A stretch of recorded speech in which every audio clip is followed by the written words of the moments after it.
왜 누구는 은퇴 후 자유롭고 누구는 계속 일할까? 퇴직을 앞둔 사람들의 대화에는 이상하게도 비슷한 장면이 있습니다. 이제 좀 쉬어야지. 여행도 다니고 하고 싶은 거 하면서 살아야지. 그런데 몇 년 뒤 다시 만나보면 전혀 다른 모습이 보입니다. 누구는 평일 아침에 늦잠을 자고 커피를 마시며 산책을 합니다. 돈 이야기를 꺼내도 표정이 편안합니다. 일을 하더라도 벌기 위해서가 아니라 좋아서 합니다. 반면 누구는 다시 일을 구합니다. 퇴직 후에도 계속 계약직을 전전하거나 예상보다 훨씬 오래 일합니다. 몸은 지쳤는데 멈출 수 없다고 말합니다. 겉으로 보면 차이는 단순해 보입니다. 돈이 많아서 그렇겠지. 하지만 은퇴 이후 삶을 오래 들여다보면 꼭 그렇지만은 않습니다. 실제로 은퇴 후 자유로운 사람들은 단순히 많이 번 사람이 아니라 은퇴를 어떻게 이해했는가가 다른 경우가 많습니다. 은퇴를 일을 끝내는 날로 본 사람과 삶의 구조를 다시 만드는 과정으로 본 사람의 결과는 꽤 다르게 나타납니다. 은퇴는 생각보다 돈의 문제가 아니다. 많은 사람이 은퇴 준비를 이야기하면 가장 먼저 숫자를 떠올립니다. 얼마를 모아야 하는가? 연금은 얼마나 나오는가? 집은 있는가? 생활비는 얼마인가? 물론 중요합니다. 현실에서 돈은 무시할 수 없습니다. 하지만 은퇴 후 만족도를 결정하는 데는 돈 외에 세 가지가 함께 작동합니다. 생활비를 감당할 수 있는 자산, 시간을 채울 수 있는 삶의 구조, 스스로 쓸모 있다고 느끼는 역할. 이 세 가지가 맞물려야 비로소 자유롭다는 감각이 생깁니다. 반대로 하나라도 비어 있으면 은퇴는 쉽게 불안으로 변합니다. 사례 1. 같은 나이에 퇴직했지만 전혀 다른 삶. 50대 후반에 대기업에서 퇴직한 두 사람이 있었습니다. 어 씨와 B 씨는 연봉도 비슷했고 퇴직금 규모도 크게 다르지 않았습니다. 둘 다 주변에서는 이 정도면 노후 걱정 없겠다고 했습니다. 그런데 5년 뒤 모습은 달랐습니다. 어 씨는 퇴직 후 첫 1년 동안 생활비를 점검했습니다. 집 유지비를 줄였고 자동차를 한 대 정리했습니다. 그리고 오래 미뤄뒀던 글쓰기와 지역 강의를 시작했습니다. 수입은 줄었습니다. 하지만 지출도 줄었고 시간이 생기면서 소비 방식 자체가 달라졌습니다. 생각보다 돈이 많이 안 들더라. 대신 내가 뭘 하며 살지 정하는 게 더 어렵더라.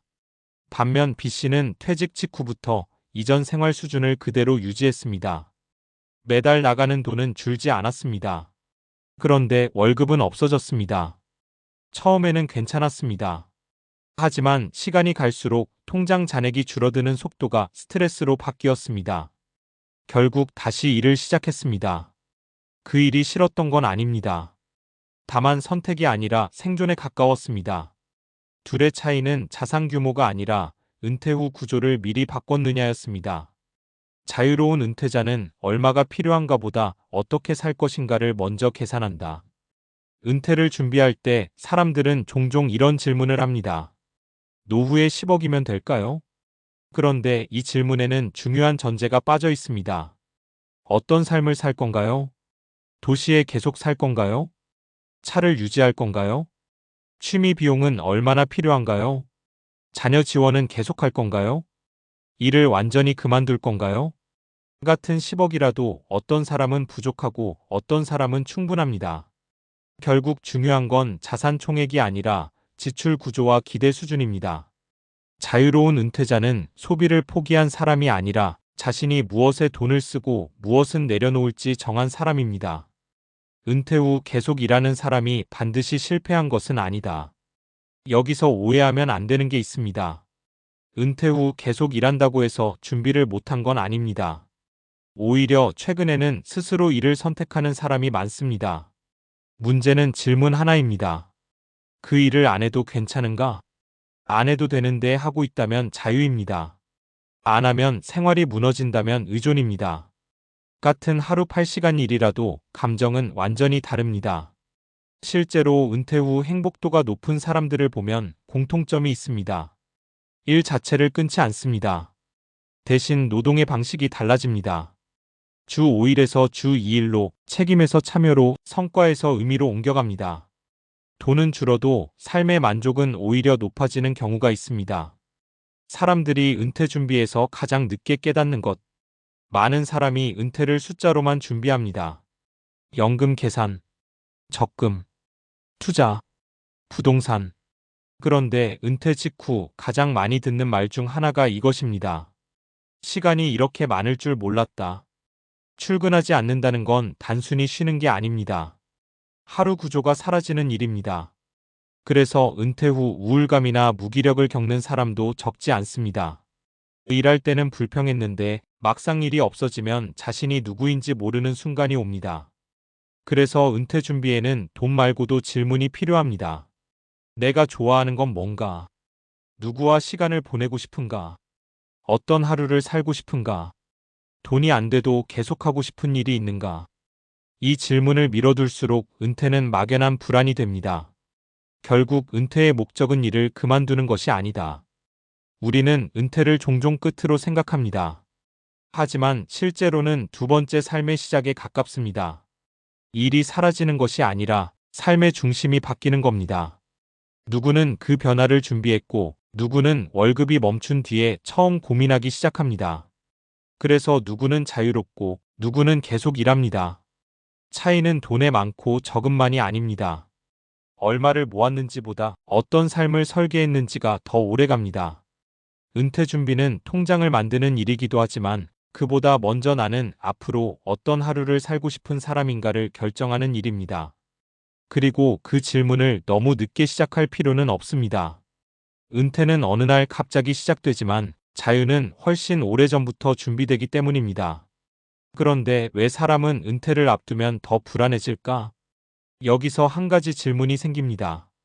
만약 은퇴 준비가 단순히 돈의 문제라면 충분한 자산을 가진 사람은 모두 편안해야 합니다. 그런데 현실은 다릅니다. 예상보다 많은 자산을 가진 사람도 불안해하고 반대로 아주 넉넉하지 않아도 안정감을 느끼며 살아가는 사람이 있습니다. 이 차이를 설명하는 데 행동경제학과 신경과학에서는 흥미로운 개념을 이야기합니다. 바로 예측 가능성 프리딕터빌리티과 통제감 컨트롤입니다. 사람의 뇌는 생각보다 돈 자체보다 앞으로를 예측할 수 있는 상태에서 안정감을 느낍니다. 인간의 뇌는 원래 불확실성을 싫어하도록 설계되어 있다. 인간의 뇌는 수십만 년 동안 생존 중심으로 진화했습니다. 내일 먹을 음식이 있는가? 위험이 오는가? 지금 가진 자원이 충분한가? 이걸 끊임없이 계산하도록 만들어졌습니다. 문제는 현대 사회에서 생존 신호가 바뀌었다는 겁니다. 과거의 식량이 지금은 월급이 되었습니다. 그래서 직장을 다니는 동안 우리는 사실 월급 이상의 것을 받습니다. 정해진 기상시간, 사회적 역할, 인간관계, 미래 소득의 예측 가능성. 그런데 은퇴는 이것들을 한 번에 제거합니다. 뇌 입장에서는 갑자기 이렇게 느끼는 겁니다. 내일은 어떻게 되는 거지? 실제로 은퇴 직후 불안을 느끼는 사람들은 자산 부족보다 일상의 구조 상실을 먼저 경험하는 경우가 많습니다. 그래서 은퇴 준비의 핵심은 자산 축적보다 의존도 감소다. 많은 사람이 착각하는 게 있습니다. 은퇴 준비 최대한 많이 모으기. 하지만 현실적으로는 끝이 없습니다. 생활 수준이 올라가면 필요한 돈도 함께 올라가기 때문입니다.